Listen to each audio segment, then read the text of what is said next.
Hello friends, welcome. ഇന്നൊരു chicken recipe ഉണ്ടാക്കാം. Chicken പെരട്ട്. ഇത് വളരെ ടേസ്റ്റി ആയിട്ടുള്ളൊരു നാടൻ റെസിപ്പിയാണ്. ചിക്കൻ ഒന്ന് മാരിനേറ്റ് ചെയ്യാൻ ഇതിന് വേണ്ടി 1 ടീസ്പൂൺ മുളക് പൊടി എടുക്കുന്നുണ്ട്. ഇതിലേക്ക് 1/2 ടീസ്പൂൺ മല്ലിപ്പൊടി ഇടാം. ഇഞ്ചി വെളുത്തുള്ളി പേസ്റ്റ് ആക്കിയത് 1 ടീസ്പൂണോളം ഇടാം.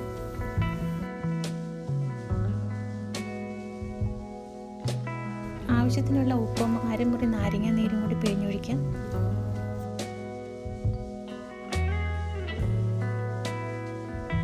ഇനി 1/2 കപ്പോളം തേങ്ങ കൊത്ത് ചേർക്കാം. 1 പിടി കരിവേപ്പിലയും കൂടി ഇടാം.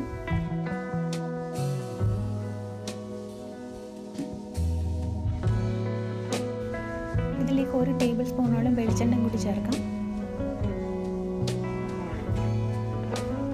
ഇനി ഇത് നന്നായിട്ടൊന്ന് മിക്സാക്കി വെക്കാം. മസാല എണ്ണയെല്ലാം നന്നായിട്ടൊന്ന് മിക്സാക്കി എടുക്കാം. ഇത് 10 മിനിറ്റ് ഒന്ന് മാറ്റി വയ്ക്കാം. അതിലേക്ക് 2 ടേബിൾ സ്പൂൺ എണ്ണ ഒഴിച്ചിട്ടുണ്ട്. എണ്ണ ചൂടായതിനു ശേഷം ഇഞ്ചി ചെറുതാക്കി അരിഞ്ഞിടാം. അതിൻ്റെ കൂടെ വെളുത്തുള്ളിയും കൂടി ഇടുന്നുണ്ട്. നന്നായിട്ടൊന്ന് മൂപ്പിച്ചെടുക്കാം.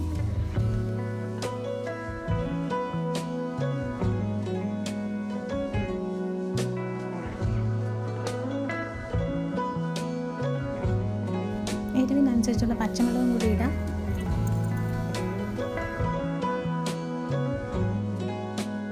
ഇതിലേക്ക് 1 കപ്പോളം ചുവന്നുള്ളി ഇടുന്നുണ്ട്. അതിട്ടാൽ അതിൻ്റെ പ്രത്യേക ടേസ്റ്റ് തന്നെ ഉണ്ടായിരിക്കും.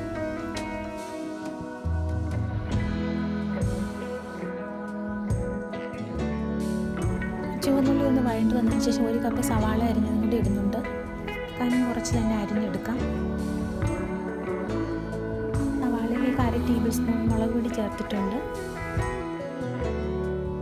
ഈ മസാല ഒന്ന് മൂത്ത് വന്നതിന് ശേഷം നമുക്ക് റെഡിയാക്കി വെച്ചിരിക്കുന്ന ചിക്കൻ ഇതിലേക്ക് ചേർക്കാം.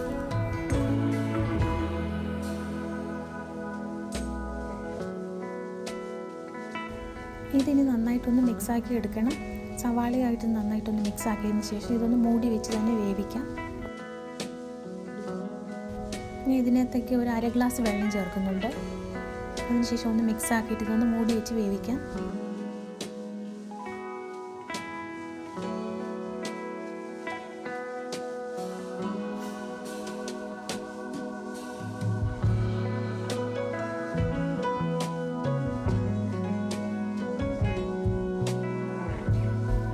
ഇടയ്ക്കിടയ്ക്ക് ഇതൊന്ന് നന്നായിട്ട് ഇളക്കി കൊടുക്കണം.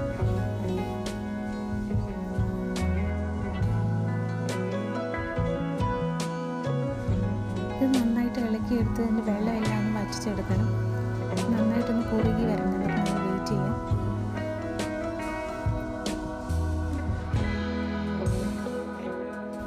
ഇനി ഇത് വാങ്ങുന്നതിന് മുന്നിലേക്ക് 1 ടേബിൾ സ്പൂണോളം വെളിച്ചെണ്ണ കൂടി ചേർക്കുന്നുണ്ട്. അതിൻ്റെ ആ നാടൻ ടേസ്റ്റ് കിട്ടാൻ വേണ്ടി നമുക്ക് വെളിച്ചെണ്ണയും കൂടി ഒഴിച്ചുകൊണ്ട് മിക്സാക്കിയതിന് ശേഷം അത് അടുപ്പിൽ നിന്ന് മാറ്റാം.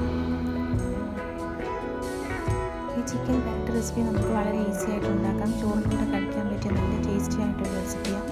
ഇതെല്ലാവരും ഒന്ന് ട്രൈ ചെയ്ത് നോക്കണം. വേറെ ഒരു വിഭവമായിട്ട് വീണ്ടും വരാം.